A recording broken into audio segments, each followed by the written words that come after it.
Em nosso estudo de hoje é a lição 13 do livro da Esperança, Na Hora da Tristeza.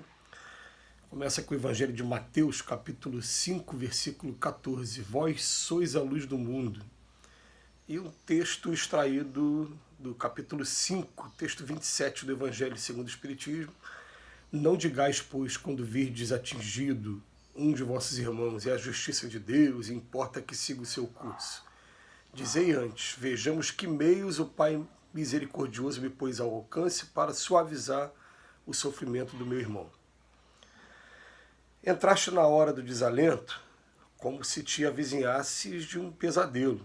Indefinível suplício moral te impele ao abatimento, mágoas antigas surgem à tona. Sentes-te a afeição do viajor para cuja sede se esgotaram as derradeiras fontes do caminho. Experimentas o coração no peito, qual pássaro fatigado ao sacudir em vão as grades do cárcere. Ainda assim, não permitas que a ansiedade te lance a tristeza inútil. Se a incompreensão alheia te azedou o pensamento, recorda os companheiros enfermos ou mutilados quando não conhece a própria situação, qual seria de desejar e prossegue servindo a esperar pelo tempo que lhe dará o reajuste. Se amigos te abandonarem árduas tarefas, a caça de considerações que lhe incessem a personalidade, medita nas crianças afoitas, empenhadas a jogos e distrações no momento de estudo, e prossegue servindo a esperar pelo tempo, que a todos renovará a escola da experiência.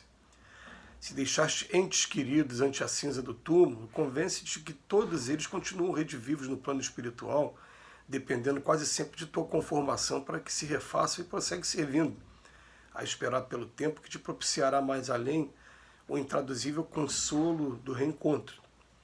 Se o fardo das próprias aflições te parece excessivamente pesado, reflete nos irmãos desfalecentes da retaguarda, para quem uma simples frase reconfortante de tua boca é comparável a um facho estelar nas trevas de que jornadeio, e prossegue servindo, a esperar pelo tempo que no instante oportuno a cada problema descortinará solução. Lembra-te de que pode ser ainda hoje o raciocínio para os que se dementaram na invigilância, o apoio dos que tropeçam na sombra, o socorro aos peregrinos da estrada, que a penúria recolhe nas pedreiras do sofrimento, o amparo dos que choram em desespero e a voz que se levante para a defesa de injustiçados e desvalidos. Não te detenhas para relacionar dissabores. Segue adiante, e se as lágrimas te encharcam a ponto de sentires a noite dentro dos olhos, entrega as próprias mãos nas mãos de Jesus e prossegue servindo, na certeza de que a vida faz ressurgir o pão da terra lavrada e de que o sol de Deus amanhã nos trará novo dia. Eu vou aproveitar o texto de hoje, que é um texto que vem falar de tristeza, e lembrar assim, que a gente fica assustado quando a gente lê, por exemplo, o livro Nosso Lar, que foi o primeiro livro de André Luiz através do Chico, e ele vem relatando que existem alas no plano espiritual, lá no Nosso Lar, nossa colônia chamada Nosso Lar, alas, tenta imaginar o hospital, né? Aquele hospital com vários leitos, alas inteiras de espíritos que estão adormecidos. E eu fiquei pensando, peraí, a pessoa desencarna, sai daqui do corpo e fica adormecido, como é que isso acontece? E os espíritos vêm chamar a nossa atenção que a maneira como eles chegaram a esse estado, muitas das vezes é a tristeza. Muitas das vezes é a tristeza. Entra uma tristeza tão profunda que aquela tristeza, ela paralisa a alma. E aí se você chegar, igual o André Luiz falava, né? Chegava perto das pessoas e quando olhava para cada uma delas, entrava um pouquinho na realidade delas. E qual era a realidade delas? Elas estavam ali tendo pesadelos, aquela coisa, pensando, o que era o pesadelo? Era pensando naquilo que foi objeto da sua tristeza, mas mergulhado de uma maneira que não conseguia se sentir seguro para poder sair daquela situação. A tristeza é uma coisa normal.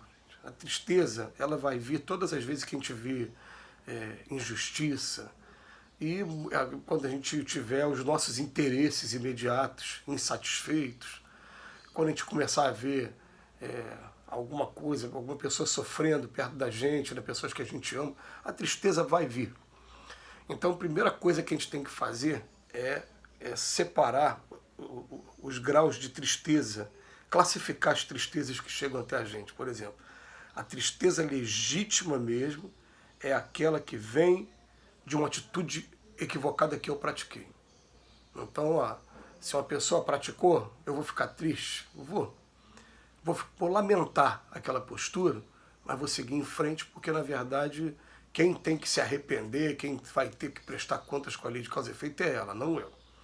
Agora, se eu, dentro da minha consciência, identifiquei alguma coisa que eu mesmo fiz, aí essa tristeza é legítima. Ponto. Para que vai servir essa tristeza? Essa tristeza vai servir para eu parar comigo mesmo e alguma coisa me avisando, ah, você não está no caminho correto.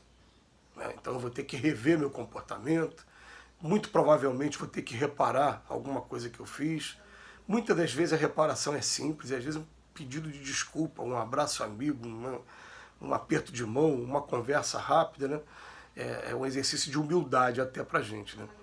Algumas outras vezes não, outras vezes vai demandar mais tempo, mas pelo menos, primeira coisa, tristeza só é legítima quando fui eu que dei causa. Tá.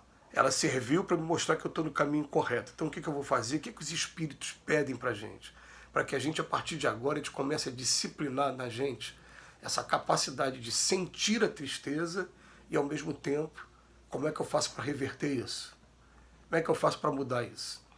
Então a gente começa a tomar atitudes que vão mudar aquele quadro que nos fez triste, e a partir dali a gente vai começar a estabelecer terapias e até, vamos colocar assim, ó, autonomia, independência, para quando isso acontecer com a gente no plano espiritual, a gente não ficar igual aqueles que estão lá nessas alas dos tristes, nessas alas daqueles que estão adormecidos lá, pela sua consciência, né, e tudo. Porque, gente, a gente sabe que ninguém é santo, a gente sabe que todos nós fomos criados simples e ignorantes, é natural que a gente, no processo educativo e de formação, a gente vai errando.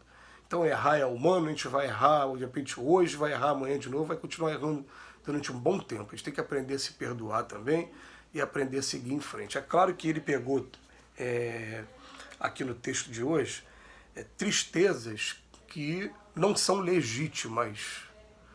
Tristeza legítima é aquela que eu dei causa. Essa aqui, ó, incompreensão alheia, é alguém de fora que não está me compreendendo. Amigos que me abandonaram, alguém de fora que me abandonou. Entes queridos que desencarnaram, o juiz que apita está lá em cima, né? Fazendo a comparação com o futebol. É o nosso pai maior. Então, ele vem falando aqui, vamos colocar na cabeça, né? Eles estão redivivos, eles estão vivos, e muitas das vezes, enquanto a gente não se conforma, enquanto a gente fica triste, eles ficam presos a gente também, sentindo também, sofrendo com a gente. Quando a gente está equilibrado, está bem, eles vão seguir o caminho deles bem também. E por último, ele borda o fardo das próprias aflições. Esse aqui a gente consegue mudar. Esses aqui a gente não consegue. E compreensão ali eu não consigo, amigo que abandonou, ente querido. Esse aqui vai ser convite a que a gente realmente simplesmente aceite, siga em frente, e a gente vai encontrar alegria em nossa vida, em contraste com essa tristeza, cada vez que a gente colocar a nossa energia em movimento, mas principalmente a nossa energia esteja servindo para ajudar alguém, esteja tendo utilidade na nossa energia. Então, tudo bem, estou muito triste, vou arrumar minha casa. Arrumar minha casa está servindo a quem? A mim mesmo, aos meus caprichos, a minha família, não, os filhos, vai ter limpeza, vai ter higiene, tal. Mas vai estar sempre falando assim, eu vou colocar minha energia em movimento para sair dessa tristeza, porque se eu ficar aqui parado, estagnado, ela vai me dominar, daqui a pouco eu estou entrando em depressão, estou entrando em crises psicológicas mais graves. Então eu tenho que levantar e dar andamento na minha vida. Mas agora eu vou procurar assim, vamos lá, vou botar minha energia onde? Vou fazer uma visita ao enfermo, vou ligar para um amigo que eu não vejo há muito tempo, vou procurar ir para a minha instituição religiosa para poder conversar com meus amigos, encontrar novas amizades, fazer novas amizades, como está acontecendo o tempo todo, agora depois da pandemia, aparecendo pessoas novas lá na Casa Espírita e que estão vindo para trabalhar, né? Então o que acontece? A gente começa a fazer novos ciclos e bola para frente. A tristeza, ela é necessária para que dê aquele alerta para a gente, mas ela não pode estagnar a gente. Eu já vou adiantando, eu sonho com um dia de voltar para o plano espiritual, sentar com meus amigos e falar, eu fiz isso tudo de errado, me ajuda a consertar? Mãos à obra, tem que levantar a cabeça, assumir a responsabilidade do que fez e bola para frente. Que Jesus nos abençoe hoje e sempre.